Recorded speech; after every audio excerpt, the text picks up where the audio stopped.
ইমানের জোশ আসতে হবে, ইমানদার হতে হবে, আর নাফরমানিকে ছেড়ে দিতে হবে। ওই দিনটা এমন মারাত্মক দিন, ফাকাইফা তাত্তাকুনা ইন কাফারতুম ইয়াওমা ইয়াজআলু বিলদানা শিবা। সেদিন ভয়ে চিন্তায় যুবক ছেলে বৃদ্ধে পরিণত হয়ে যাবে, কিশোরগুলি তরুণগুলি বৃদ্ধে পরিণত হয়ে যাবে। আমার বন্ধুগণ, মানুষ সেদিন দিক বিদিক হয়ে দৌড়াতে থাকবে, পালাবো কোথায়? আল্লাহ কোরআন শরীফে সব কথা বলে দিয়েছেন। ইয়াকুলুল ইনসানু আইনাল মাফার, কোথায় ভাগবো, পালাবো কোথায়? অস্থির হয়ে মানুষ দৌড়াতে থাকবে, পালাবো কোথায়, যাব কোথায়? আল্লাহ বলেন কাল্লা লা ওয়াজারা ইলা রাব্বিকা ইয়াউমাইদিনিল মুস্তাকার। ভাগবার কোন রাস্তা নাই, পালাবার কোন পথ নাই, একমাত্র তোমার রব ছাড়া, আল্লাহর দরবার ছাড়া পালানোর কোন রাস্তা আজার নাই। রব্বুল আলামিন কোরআনে কারীমের মধ্যে বলেছেন আল্লাযী খালাকাল মাউতা ওয়াল হায়াতা লিয়াবলুয়াকুম আইয়ুকুম আহসানু আমালা। আমি পরীক্ষার জন্য এই জীবন দিয়েছি, তোমাদেরকে পরীক্ষা হবে। এই পরীক্ষা জীবন আর মৃত্যু দুটি জিনিস দিয়েছি পরীক্ষা করার জন্য। এই পরীক্ষার জন্য তোমরা পাস করতে পারো। পরীক্ষা আসছে, এখন প্রশ্নপত্র সব ফাঁস করে দেওয়া হয়েছে। প্রশ্নগুলি সঠিকভাবে আদায় করুন, প্রশ্নগুলি পড়ুন এবং জীবনটাকে সেইভাবে গড়ুন। নামাজটা সহি করে আদায় করুন। বহু মুসলমান আছে নামাজই পড়ে না, নামাজ পড়তে জানেও না। নবী করিম সাল্লাল্লাহু আলাইহি ওয়াসাল্লাম বলেছেন সাল্লু কামা রাআইতুমুনি উসাল্লি, নামাজ পড়ো সেইভাবে যেভাবে আমাকে তোমরা পড়তে দেখো। সুবহানাল্লাহ। আর রাসূলুল্লাহ কেমনে নামাজ পড়তেন? এটা বর্তমান বিশ্বের শ্রেষ্ঠ হাদিস বিশারদ আল্লামা নাসিরউদ্দিন আলবানী তিনি ইন্তেকাল করেছেন। আল্লাহ পাক তাকে জান্নাতুল ফেরদাউসের মেহমান বানায় নিক, বলেন আমিন। তার লেখা বই আছে রাসূলুল্লাহ সাল্লাল্লাহু আলাইহি ওয়াসাল্লামের নামাজ, বইয়ের নাম রাসূলুল্লাহ সাল্লাল্লাহু আলাইহি ওয়াসাল্লামের নামাজ। ছোট্ট একটা বই, এই বইটা আপনারা কিনবেন। এই বইটা যেভাবে লেখা আছে নামাজ সেইভাবে পড়বেন। নামাজ রাসূল করিম ঠিক যেভাবে পড়েছেন ওইভাবেই লেখা আছে। আপনি আন্দাজে পড়লে হবে না, টুকুর টাকুর করে কয়েকটা সেজদা দিলেই হবে না। তাদিলে আরকান, একটা সেজদা থেকে আরেকটা সেজদার মাঝখানে সময় দিতে হবে, রুকু থেকে দাঁড়ায় সময় দিতে হবে, ধীরে ধীরে নামাজ পড়তে হবে। অথচ আমরা নামাজ পড়ি সব থেকে ব্যস্ততার সাথে, দ্রুত, রকেট সার্ভিস। কোরআন শরীফের ভিতরে নামাজের গুরুত্ব সর্বাধিক দেওয়া হয়েছে। নামাজের কথা কয়বার বলা হয়েছে? 82 বার। 82 বার আল্লাহ পাক বলেছেন নামাজ আদায় করো, 82 বার বলেছেন। আর নবীজি বলেছেন লা দীনা লিমান লা সালাতা লাহু, যার কাছে নামাজ নাই তার কাছে দ্বীন বলে কোনো জিনিস নাই।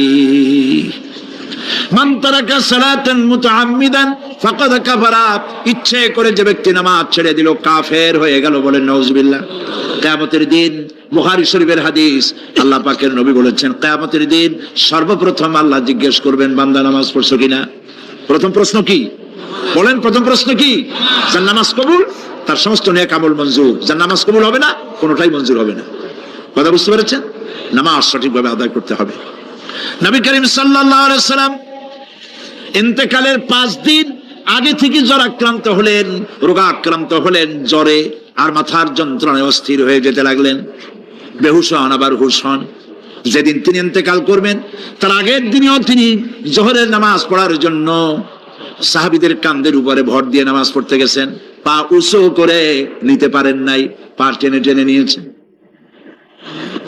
তিনি সেখানে খুতবা দিলেন, বললেন ও আমার উম্মতেরা, এই পৃথিবীতে আল্লাহ রাব্বুল আলামিন তার এক বান্দাকে পৃথিবীর সব জাগতিক সম্পদ দিতে চেয়েছিলেন, কিন্তু সেই বান্দা সব জাগতিক সম্পদকে উপেক্ষা করে আল্লাহর সঙ্গে দিদার করা বেশি পছন্দ করেছেন।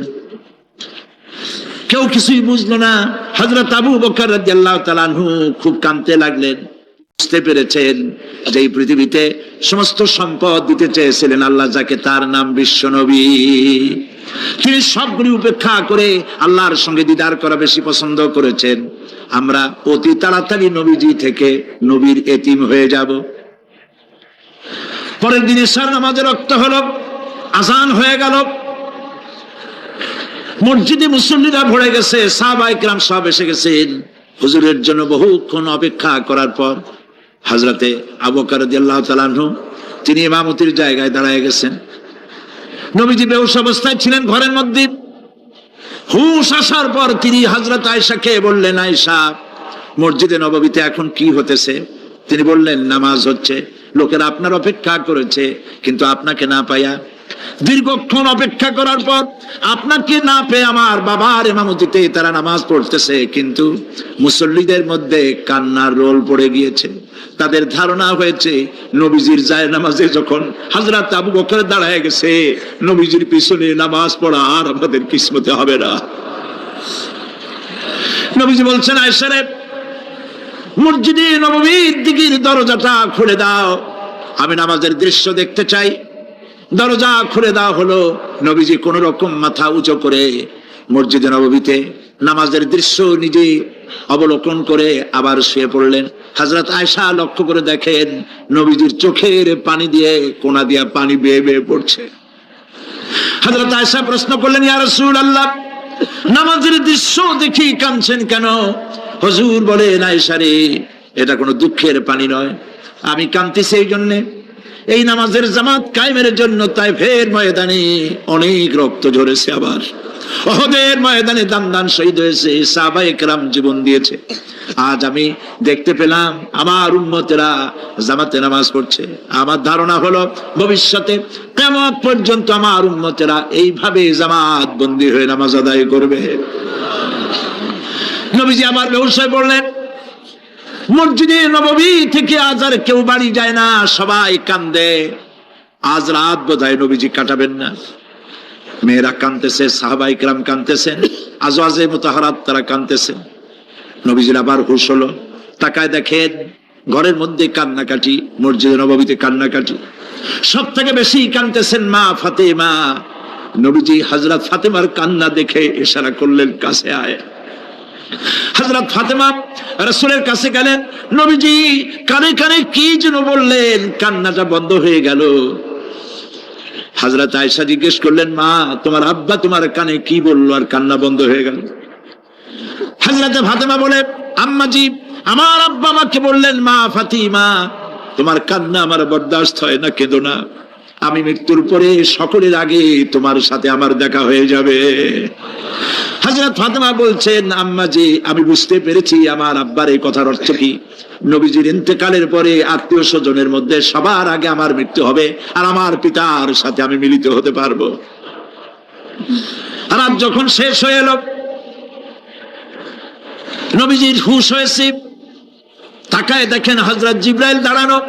হযরত জিবরাইল নবীজির চেহারা মোবারকের দিকে তাকায় বলেন, আসসালামু আলাইকা ইয়া রাসূলুল্লাহ, আল্লাহ আপনাকে সালাম বলেছেন, আর আল্লাহ পাক জানতে চেয়েছেন আপনার মুখে আপনি কেমন আছেন।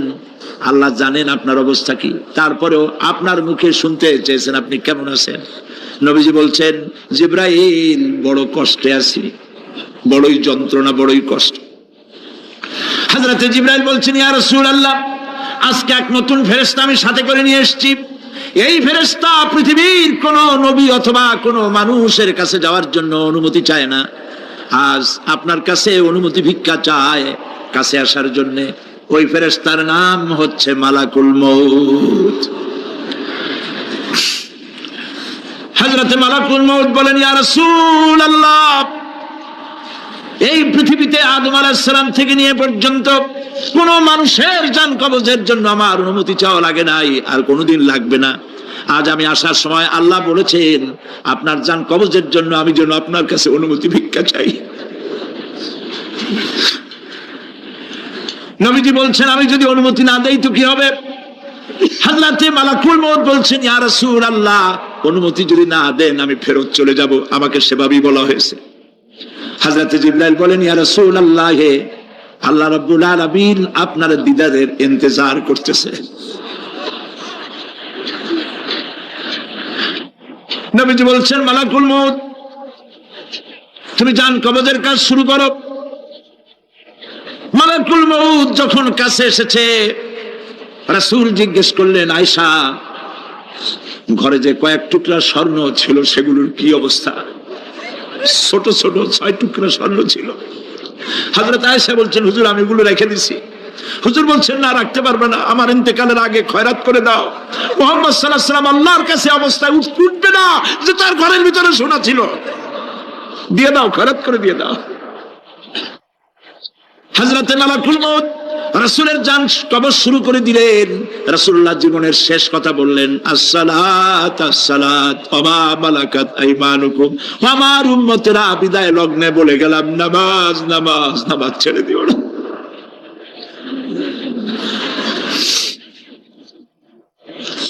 প্রিয় ভাইরা, নবী করিম সাল্লাল্লাহু আলাইহি ওয়াসাল্লাম জীবনের শেষ কথা বলে গেছেন নামাজ।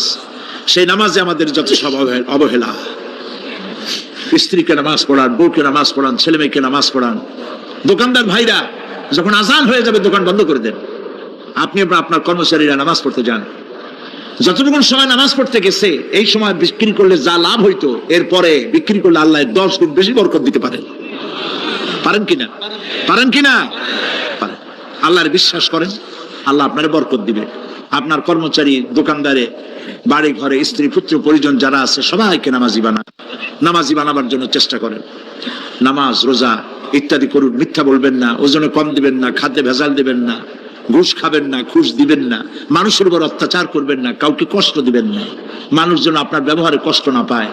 আল্লাহ পাক বলেছেন, ওয়াকুলু লিন্নাসি হুসনা, মানুষের সাথে সুন্দর সুন্দর কথা কও। নবী করিম সাল্লাল্লাহু আলাইহি ওয়াসাল্লাম বলেছেন, মানুষের সাথে যদি হাসি মুখে কথা বলো একটা সদকা দেওয়ার সমান সওয়াব হয়ে যাবে। মানুষকে ভালোবাসো, গরিবদের ভালোবাসো, তাদের অর্থ করি দাও, পয়সা করি দাও, তোমার যা আছে দিতে থাকো। কুয়ার পানি যত উঠাবেন তত কুয়ার পানি ভালো থাকবে, আর পানি উঠাবেন না কুয়ার পানি পচে যাবে। এই জন্য আল্লাহর রাস্তায় পয়সা যত ইনকাম হচ্ছে খরচ করতে থাকেন, আল্লাহ পাক দিতে থাকবেন। আল্লাহ পাক বলেছেন যে সদকার মালকে আল্লাহ বৃদ্ধি করে দেন, আর দান সদকা যারা করে না, যাকাত দেয় না, তাদের মালকে আল্লাহ ধ্বংস করে দেন, হালাক করে দেন। এগুলোর দাম নাই, অশান্তি বাড়বে, বউ কথা শুনবে না, সন্তানাদি কথা শুনবে না, মামলা মোকদ্দমা, অশান্তি আর অশান্তি। আর আল্লাহর পথে থাকুন, আল্লাহ শান্তি বাড়ায় দেবেন। আমরা বলি আমিন। প্রিয় ভাই সব, আমি কিছু আলোচনা আজকে আল্লাহ পাক যা করাইছেন এগুলি যেন আল্লাহ আমারে আমল করার তৌফিক দেন। আমি মাঝে মধ্যে ভয় পাই, একদিন তো এই খবর নিশ্চয়ই হবে যে সাইদি বিদায় হয়ে গেছে। সেদিন খালি হাতে যেন আল্লাহর কাছে না যাই, আমি যেন আসামি না হই যে আমি যা বলছি মানুষকে 40 বছর একটানা যা বললাম আমি নিজে আমল করতে পারি নাই। এরকম ভিক্ষুক যেন আমি না হই, আমি যা মানুষকে বলেছি আমি যেন তা আমল করতে পারি। আমি আপনাদের কাছে দোয়া চাই। আমরা কেউ বাঁচবো না, এই যে দেখা হলো আবার দেখা নাও হইতে পারে। সেই জন্য আমরা আমাদের জীবনকে যেন তৈরি করি। আপনারা কোরআন শরীফ পড়ুন, দিন শিখুন, ঈমান শিখুন, ভালো থাকুন, ভালো হয়ে চলুন। আল্লাহ রাব্বুল আলামিন পরীক্ষার জন্য আমাদেরকে এই ময়দানে ছেড়ে দিয়েছেন। প্রশ্ন কি হবে আল্লাহ সব বলে দিয়েছেন। প্রশ্ন কি হবে? তোমার যৌবন, এ ব্যাপারে প্রশ্ন করা হবে। কোন পথে ইনকাম করেছো প্রশ্ন করা হবে। কোন পথে খরচ করেছো প্রশ্ন করা হবে। দ্বীনের ইলম যতটুকু হাসিল করেছিলে কতটুকু নিজে পালন করেছো, আর দ্বীনের দাওয়াত কতটুকু মানুষের কাছে পৌঁছায়ছো, প্রত্যেকটি ব্যাপারে কিয়ামতে আল্লাহর কাছে জবাব দিতে হবে। এই জন্য কবি বলছেন, আমল সে জিंदगी बनती है ये जन्नत भी व जहन्नम भी ये खाके अपनी फितरत है ना नारी ना नूरी। মানুষের জীবন আমল দিয়ে গঠন হয়, আমল দিয়ে জীবন গড়ে, নইলে এই মাটির তৈরি দেহ জান্নাত আর জাহান্নামের কিছু দিয়ে তৈরি হয় নাই। আপনি ইচ্ছে করলে দেহটারে জাহান্নামের জন্য উপযোগী করতে পারেন, ইচ্ছে করলে দেহটাকে জান্নাতের জন্য উপযোগী করতে পারেন। এটি আপনার ইখতিয়ারে আল্লাহ দিয়েছেন। হযরতে হাজরা প্রশ্ন করলেন, ইব্রাহিম পানি নাই, খাবার নাই, মানুষ নাই, ঘর নাই, বাড়ি নাই, মরুভূমির ভিতরে আমাকে আর আমার বাচ্চারে ফেলে রেখে যাচ্ছ কেন? কোনো জবাব নাই। 2 বার 3 বার প্রশ্ন করলেন। এরপরে তিনি আবার প্রশ্ন করলেন, বললেন, ইব্রাহিম এটা কি আল্লাহর হুকুম নাকি? হযরত ইব্রাহিম আলাইহিস সালাম নিজের কলিজার টুকরা সন্তান আর বিবিকে রেখে যেতেছেন ভারাক্রান্ত মন নিয়ে। তিনি আকাশের দিকে আঙ্গুল উঁচু করে দেখালেন। হযরত হাজরা বুঝলেন তিনি তো আল্লাহর পয়গম্বর, আমার কোনো অপরাধে এভাবে ফেলে যাওয়ার কথা নয়। তিনি বুঝলেন এটা আল্লাহর হুকুম। হযরতে হাজরা বললেন, ইব্রাহিম রে, নিশ্চিন্ত মনে বাড়ি ফিরে যাও, আমার মনে কোনো চিন্তা নাই, কোনো পেরেশানি আর এখন নাই।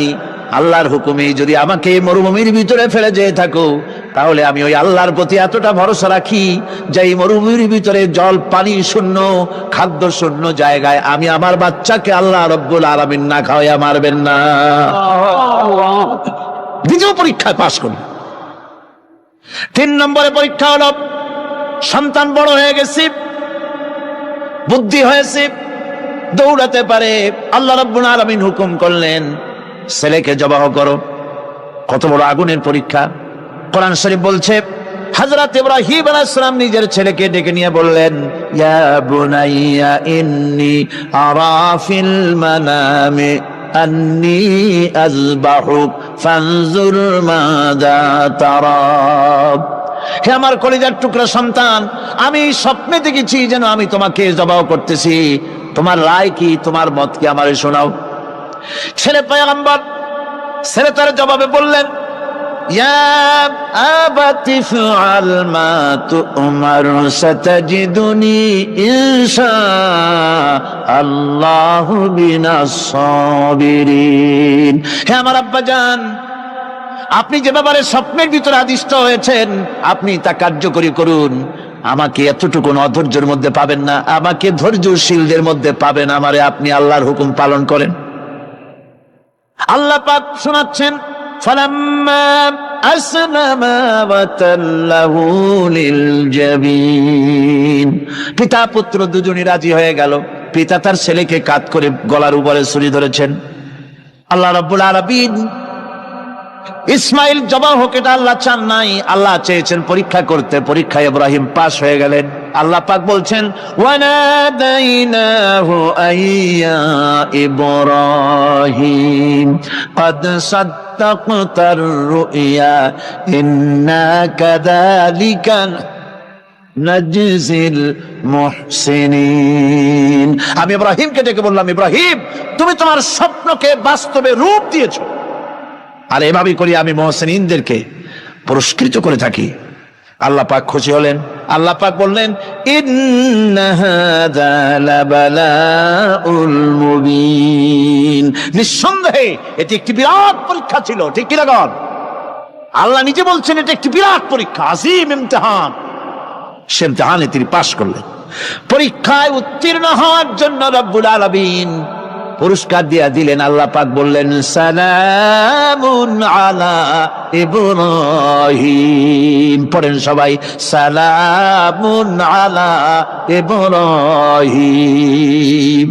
ইব্রাহিমের প্রতি আল্লাহ পাক বললেন, ইব্রাহিমের প্রতি সালাম রইল। সুবহানাল্লাহি ওয়া বিহামদিহি।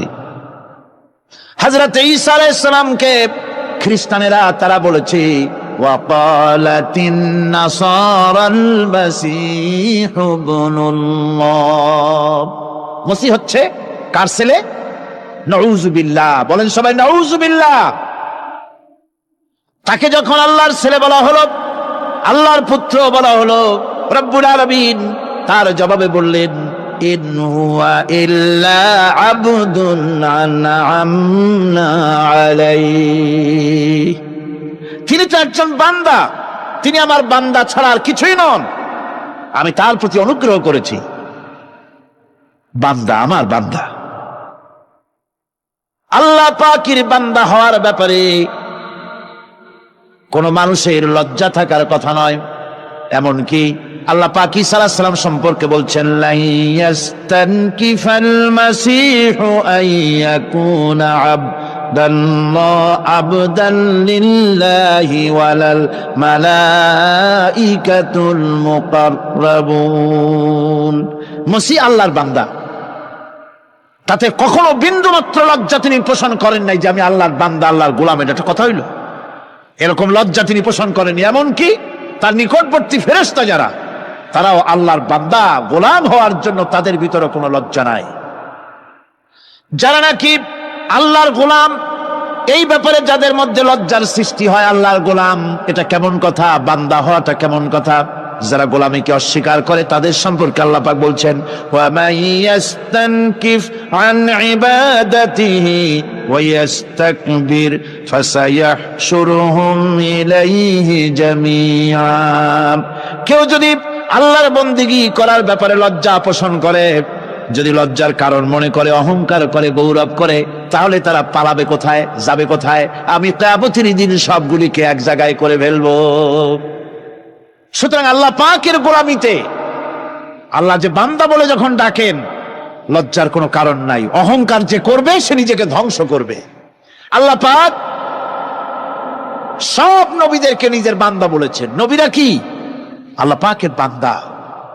হযরত ইউসুফ আলাইহিস সালাম সম্পর্কে আল্লাহ পাক বলছেন, কাযালিকা লিনাসরিফা আনহু আস-সুআ ওয়াল ফাহশা ইন্নাহু মিন ইবাদিনাল মুখলাসিন। এরূপই ঘটলো যাতে আমি ইউসুফ আলাইহিস সালামকে, আমার বান্দা, তাকে আমি নির্লজ্জতা ইত্যাদি থেকে আমি রক্ষা করেছি। নিশ্চয়ই হযরত ইউসুফ ছিল আল্লাহ পাকের বান্দা, আল্লাহ পাকের আব্দ। রাসূল করিম সাল্লাল্লাহু আলাইহি ওয়াসাল্লাম তিনি হচ্ছেন সর্বশ্রেষ্ঠ আল্লাহর পয়গম্বর। তার থেকে শ্রেষ্ঠ নবী আর কি কেউ আছে? জোরে বলেন, আছে? তার থেকে মাহবুব, তার থেকে শ্রেষ্ঠ আল্লাহর কাছে আর কেউ নাই। সেই নবীকে আল্লাহ রাব্বুল আলামিন কোরআনে কারীমের ভিতরে তাকে আব্দ বলেছেন। কি বলেছেন? অনেকগুলি আয়াত আছে যে আয়াতের ভিতরে আল্লাহ পাক তার নাম নেন নাই, নবী বলেন নাই, রাসূল বলেন নাই, শুধু বলেছেন আব্দ। যেমন ফাআওহা ইলা আবদিহি মা আওহা, অতঃপর তার বান্দার নিকট যা ওহী করার ছিল তা তিনি করলেন। সেই বান্দাকে মুহাম্মদ সাল্লাল্লাহু আলাইহি ওয়াসাল্লাম। অন্য আয়াতে আল্লাহ পাক বলছেন, وأنه لما قام عبد الله يدعوه كادوا يكونون عليه لبدا। আর এই আল্লাহর বান্দা যখন নামাজ পড়তে দাঁড়িয়ে গেল, আল্লাহকে ডাকার জন্য যখন দাঁড়ালো, তখন লোকেরা তার উপরে ঝাঁপিয়ে পড়লো। ঝাঁপিয়ে পড়ার জন্য প্রস্তুতি গ্রহণ করলো। এখানে আব বলা হয়েছে কাকে? মুহাম্মদ সাল্লাল্লাহু আলাইহি সাল্লামকে। এভাবে করে অন্য এক আয়াতে আল্লাহ পাক তার হাবিবকে আব বলছেন, বান্দা বলতেছেন, ইন কুনতুম ফি রাইবিম মিম্মা নাযালনা আলা আবদিনা, আমার বান্দার উপরে যে কিতাব নাজিল করেছি তাতে যদি তোমাদের কোনো সন্দেহ হয়। এই যে আমার বান্দার উপরে, ওই বান্দাকে বলেন সবাই।